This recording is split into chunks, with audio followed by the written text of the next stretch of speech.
Now, my question is, why would you build an app that, I mean, I'm thinking about 13, 14-year-olds playing with this app. This is not a good app where you can insult your boyfriend. What are you setting them up to? That's number one. Let's bring into the conversation Dr. Mike Dow, our favorite psychotherapist, because sick. Yeah. Well, not every girl is giving her virtual boyfriend a virus, okay?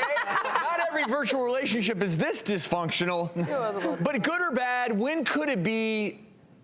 Could it ever be positive? Well, I think in a minority of cases, you know, what's really interesting to me is that I've treated some abuse survivors who are really shy about getting in relationships. So if you're using this as a stepping stone to a real relationship, great. If you're using this to replace real relationship, listen, you can program an app to never forget your anniversary, to say all the right things, but guess what? Who's gonna be there to co-parent with you? Who's gonna be there to build a dream home when you retire? An app ain't gonna do any of those things. Keep you warm at night.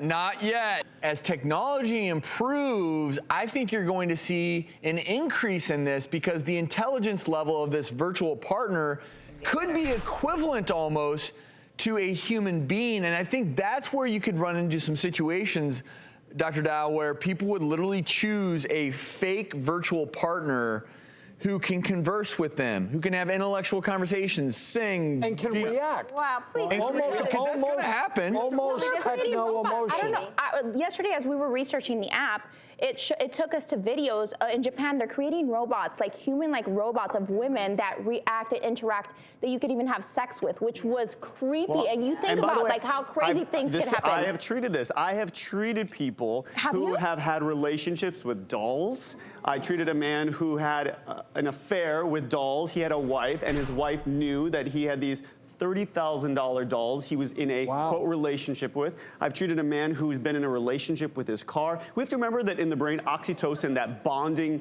chemical, right? That hormone that allows mothers to bond with their young, but also human beings to bond to each other. We have to remember that if you actually take the bonding feelings that human beings are wired to have, and instead of putting on another human being, you put it on an app or an object or the Eiffel Tower, like that famous case of the person who wanted to marry the Eiffel Tower. Human beings, we can program our brains in some cases to have real feelings for apps, for objects, for cars, for dolls. What's going on there, though? That a formal diagnosis. Yeah, what is going on? It is a diagnosis. It's human nature, this release of oxytocin, and somebody figured it out and is making billions of dollars. Well, at the end of the day, I think we can all agree that if you use one of these apps, just realize it's just that.